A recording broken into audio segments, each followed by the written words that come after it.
Hey folks, Steve here, and just a video on being on a job site and a little bit about workflow. I have had a few requests, with the few people that watch videos that I do. Thank you very much for everyone who does, because I'm just having fun at this. This is something I do as a hobby, and if I give ideas, great, because I'm stealing a lot of ideas from all the videos that I watch. So thank you to everybody for what I'm getting from you. Hopefully I'm giving back. But anyway, this is just me on a job site, and what I'm doing today is I'm trimming out a small room that has a lot of bookshelves in it, so we're calling it a library, but really it's just a hallway with bookshelves on either side. You'll see it eventually. And so I'm just in the final phases of what I can do for today. I'm losing light and it's getting colder out, but here's what I have. So obviously I have the trailer pulled up. This is as close as I can get to the house. I'm down, I'm powered up. You can see I have a table saw. Now I do have a table saw stand, but it is literally on a job site with my buddy who just got a new table saw. It did not come with a stand. It's the same model, I think. And so he asked to borrow it, and then all of a sudden I need my table saw, and so I'm just doing a makeshift. And you can see the miter box is out, and those are the two main pieces of equipment, plus a track saw. I'm using a track saw today, so I actually went ahead and set up horses and kind of a rudimentary bench. Now, granted, I could have got my Polk semi-compact workbench out and set it up out here, but for the amount of time that I was going to be out, because it weighs like 100 pounds for me, because I did not find lightweight lumber, it's not non-trivial to set it up. So this is working for me, and it gives me the long flat surface that I need with sacrificial strips in order to run the track saw to do what I am actually doing right now, that I am pausing to shoot a quick video. And I'll show you a little bit about what I'm doing. Most of it's done. I did not have the ability to shoot video while it was happening, but you'll see what it looks like when I get in there. This is on the job site, a little bit about workflow.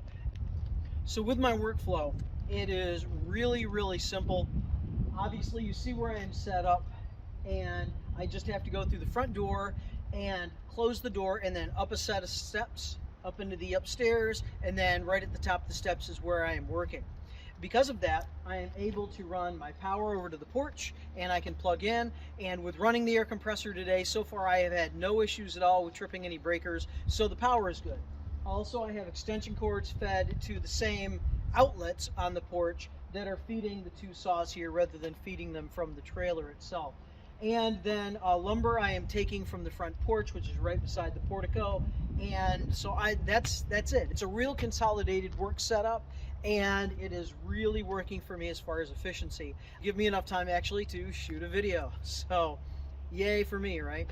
I'm going to go ahead and get this ready to go for a track saw cut. So I can't say enough about a track saw. Whenever I pull it out, it's the tool that I need, and it earns its money every single time. It pays for itself. So with that, I'll show you kind of what I'm doing, show you the job site quickly, and that'll probably be it for the video. Thanks. So I have this material that I am using. This is an ash, approximately 1 inch thick. This is becoming a pilaster on a set of bookshelves, but I have to cut this to length, and then I have to do a taper cut because this room is in a house from 1870. It is settled in all the wrong places, and so the room is, going every which way. It's a fun experiment in angles, and I enjoy the problem solving, but that's what I'm having to do. So let's cut this thing to length first. Now for this, I have been making notes, and with these notes, I have already done the southwest. So I am on my northwest cut here, and I make an exaggerated trapezoid to make sure that I know where my wide and my narrow end is on my taper. And what I am noticing is I did not actually do a height on this thing. So I'm going to pause, go get a height, and then I'll know exactly what length I have to cut this thing at. Okay, I was able to get the height, 76 9/16, a little bit shy of that, so it fits snugly, but not too snugly.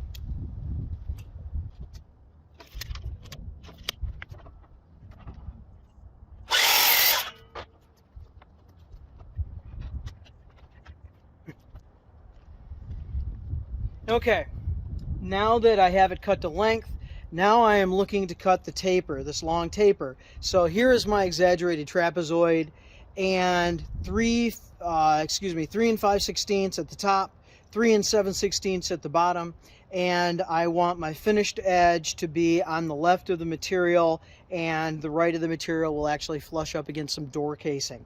And it's just, that's what the difference is in the wall over 76 inches. So hot diggity dog, love the track saw.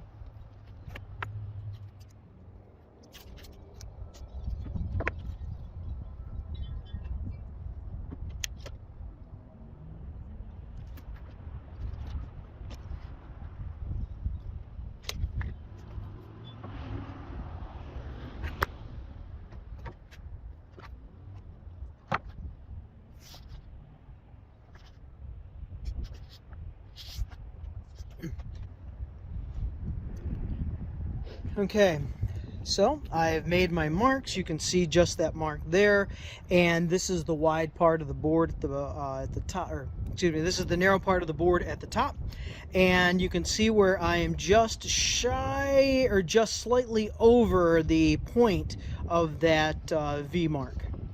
Then coming down here, this is the wider part and the base of the pilaster, and you can see here again I am just shaving that mark, and that way the piece is ever so slightly larger as opposed to smaller, which will allow me to maintain the reveal that I am looking for, which is a 1-inch reveal all the way around.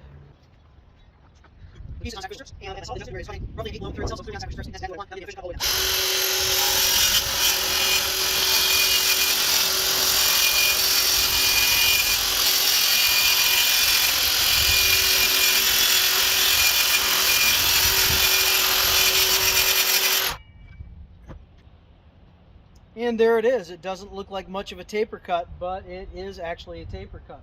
As far as taper cuts, I had 2 today, and this is a significant one. You can see how wide it is there, but then all the way down to here, a very narrow taper right in there. And that piece fit very, very well. So, you know, this is what a track saw can do for me, and I really, really appreciate that. And speaking of taper cuts, here's another taper cut. Now, this is one I actually taped all the way down through, and it didn't really make much of a difference, but look at that, from nothing all the way to there. This is how much that wall is out as I hit the door casing.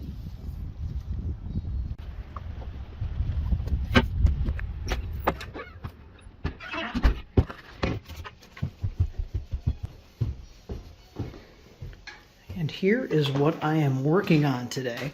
This is, let me set this piece down and I'll kind of back up and tell you about it. Okay, so this is the library. Basically, it's a hallway that will be going into that bathroom there, but there was nothing really to do with this hall. So we created a library out of it. And so you have 6 lower units. This one unit actually has doors that will receive a metal grating, but it's hiding a radiator in there, so you see the steam radiator. And one small upper, or one small lower, and then 3 other lowers there. And then it has uppers all the way around, long upper there,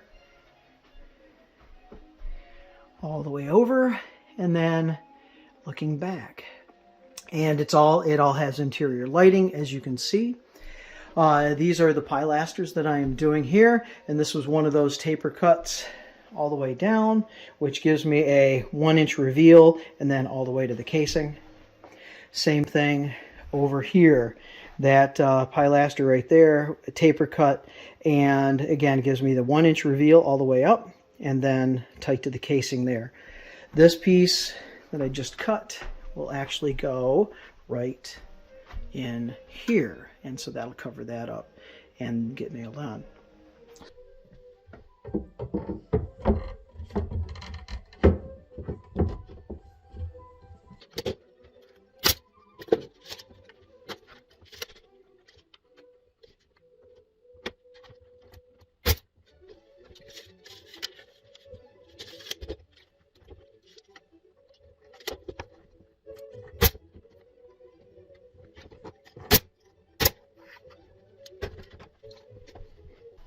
So let's take a look at that pilaster. And so here's the pilaster, and you can see on the left that I have a 1-inch reveal all the way down, and so that reveal looks very, very good. That little bit of ding down there, by the way, the little bit of blonde, that was done before I got it. I was transporting the piece to get it to me. So, but again, I'll have stain for that. And as you see with that taper cut fit right nice and tight. I mean, that's a beautiful fit right there. And even with a little bit of what I saw chip out, you can't tell too much. And if I hit that with ever so slightly, just a little bit of stain there with a small fine brush, that it'll just hide everything at that point. All right, so this is the idea. So I also get pilasters here all the way down, and I will do that for all 4 of the remaining columns. So there, and there. And so from the crown riser, which is what that is, crown riser, all the way down. And you can, you can't tell, but I have like an inch up there, and I have an 1.5 inches up there. So even the ceiling is out of whack in this room. But this is what I am doing, and looking like $100. Looking like someone's paying me to do this, I think. Love it. And we'll have some outlets down here. Have a box in the back, but yet in order to get through there, I just used a low voltage box, but there's actually a box behind there as well. And this will all get inspected. But all right, so there you have that. Really cool stuff.